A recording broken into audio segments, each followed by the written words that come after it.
Everyone, जानते होंगे आप सब मुझे सुप्रवीण आप लोगों के साथ केएस एजुकेशन पर।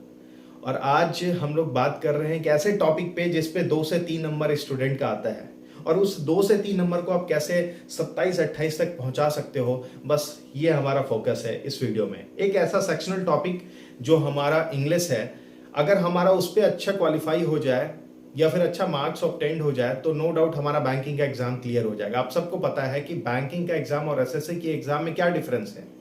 आप नॉर्मली बस और बस रीडिंग से ही अपना इंग्लिश क्वालिफाई कर सकते हो, वो चीज एसएससी में आपको ग्रामर पे भी कमांड करना पड़ेगा।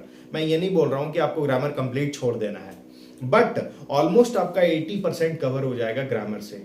तो लगभग आपका 80% कवर का ये मतलब होता है कि ऑलमोस्ट आपका 20 to 25 मार्क्स आपका आ जाएगा इंग्लिश में। तो फिर क्यों उतना अचानक से आपको फोकस करना जरूरी है ग्रामर पे। तो इसी बात पे हम लोगों का डिस्कशन है। देखिए, ग्रामर अगर आप छोड़ देते हो तो reading comprehension, cloze test, sentence arrangement, filler, ये सारा कुछ आपका बस और बस रीडिंग से ही कंप्लीट हो जाएगा बैंकिंग में। तो ये कैसे आखिर डेवलप करोगे? देखो, ये शॉर्ट टर्म में तो आपका होगा नहीं, पॉसिबल नहीं है। आपको थोड़ा सा लॉन्ग टर्म में जाना पड़ेगा और अगर आपने ये कर लिया तो आई गारंटीड कि आपका स्कोर 25 के आसपास टच करेगा ही करेगा। लेकिन हो सकता है इसमें आपको 6 महीने भी लग जाए, हो सकता है आपको साल भी लग जाए। तो कमेंट इस पे मत कीजिएगा, बस अपने आप को एक एक इस हैबिट में आपको ढालना है, एक अपने डिसिप्लिन्ड मैनर में इसको लेके चलना है, डिसिप्लिन्ड वे में आपको लेके चलना पड़ेगा। ये देखिए, अगर आप बस और बस रीडिंग पे ही फोकस करते हैं तो रीडिंग कहाँ से करना है? मैं हमेशा न्यूज़पेपर का आपको बात बोलता हूँ। तो न्यूज़पेपर में कोई भी एक ऐसा टॉपिक पढ़िए जिसमें आपको इंटरेस्ट हो, अदरवाइज आप क्या होंगे ना, धीरे धीरे इंग्लिश से भाग जाएंगे। आपको जिसमें इंटरेस्ट है उस टॉपिक को उठाओ और उसको पढ़ो। अगर वो आपका कंप्लीट हो जाता है तो फिर आप कोशिश करो कुछ एक और टॉपिक उठाएं और एक टाइम टेबल बना लो कि मुझे 2 से 3 घंटे अगर इंग्लिश में देने हैं, जैसे मैं रीजनिंग और क्वांट में दिया करता हूं वैसे ही आपको इंग्लिश में भी देना पड़ेगा, राइट। फिर आप एडिटोरियल पे जाना 1-2 महीने के बाद। तब तक आप इंटरेस्टिंग टॉपिक जो आपको मिलता है, I am not imposing you to read only the newspaper, but आपको कुछ मैगजीन या कुछ और भी आपको अच्छा लगता है, नॉवेल्स, तो वो भी आप ट्राई कर सकते हो। लेकिन फोकस ये करना है कि जो आपको टॉपिक अच्छा लगा ना उसको पूरा पूरा लाइन बाय लाइन पढ़ना है। इवन मैं बोलूँ तो अंडरलाइन भी कर लो। फिर ट्राई करो कि कुछ एक अच्छे टॉपिक को उठा करके आपको लिखना है। इससे क्या होगा ना कि इंग्लिश का एक हैबिट बनेगा, फिर आपका इंग्लिश में रुझान आएगा और फिर इंग्लिश से आप भागोगे नहीं। फिर आपको आना है एडिटोरियल टॉपिक्स पे। और नॉर्मली आपको पता होगा कि बैंक में एडिटोरियल टॉपिक ही पूछा जाता है और ये आपका काम, एडिटोरियल टॉपिक जो है, डिस्क्रिप्टिव में भी काम आ जाएगा, आपका जीए में भी काम आ जाएगा और इवन इंग्लिश में तो काम आएगा ही आएगा। और मैंने आप लोगों को जब एडिटोरियल पढ़ने के लिए बोला तो एडिटोरियल में कुछ ऐसे टॉपिक्स को उठाओ जो कि लिटरली आपको थोड़ा सा भी समझ में आ रहा हो, और अगर नहीं समझ में आ रहा है तो फिर आप उस टॉपिक पे अचानक से मत जाना।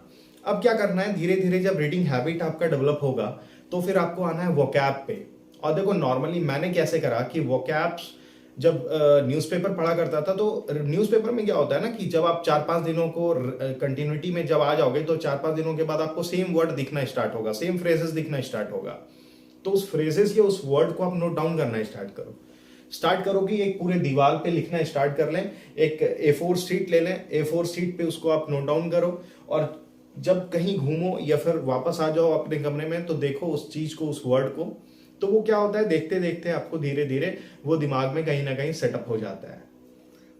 तो ये जब करोगे तो धीरे धीरे आपका रीडिंग के साथ साथ वोकैब भी अच्छा होता जाएगा। और जब वोकैब अच्छा हो जाएगा तो फिर नो डाउट आप जो मैंने टॉपिक्स बताया, रीडिंग कम्प्रिहेंशन के साथ पैराजम्बल्स और फिर फीलर्स हो गया, क्लोज टेस्ट हो गया, ये सारे कुछ आप इजीली कंप्लीट कर जाओगे इंग्लिश में।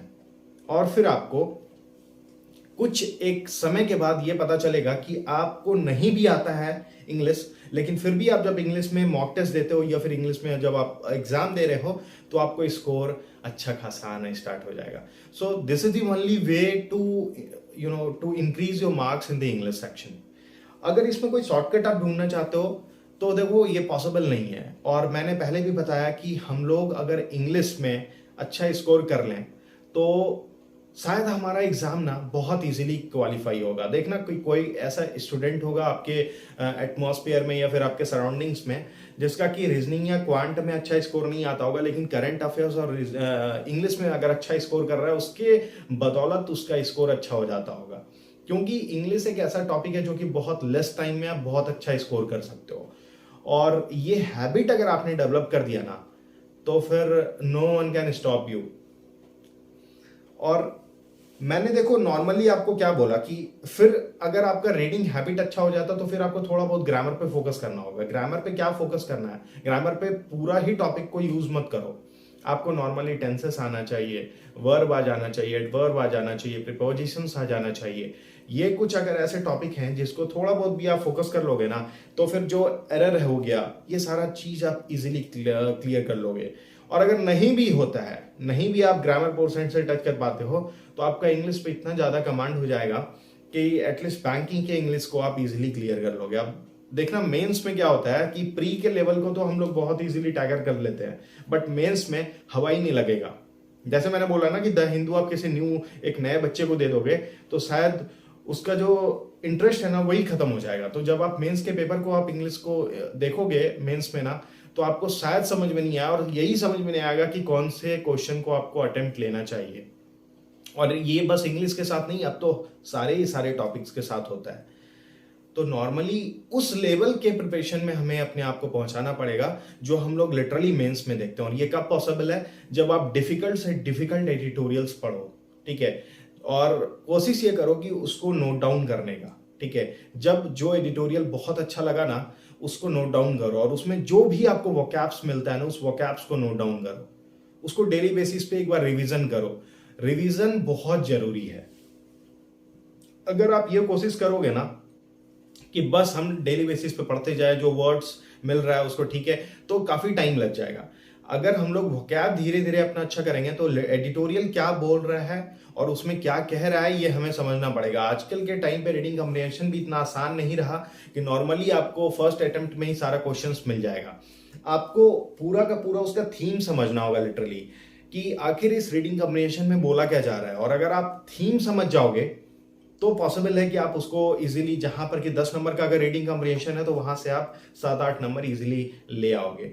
ऑलमोस्ट आपका, आई गारंटीड कि ऑलमोस्ट आपका 80% जो इंग्लिश का टॉपिक है वो बस और बस यहां से कवर हो जाएगा अगर आपने ये चीज फॉलो करना स्टार्ट किया। और फिर आप मुझे कमेंट करके बताना कि आपने 25 से ऊपर भी 25, 26, 27, 28 तक आपने लाना स्टार्ट किया या नहीं किया। आज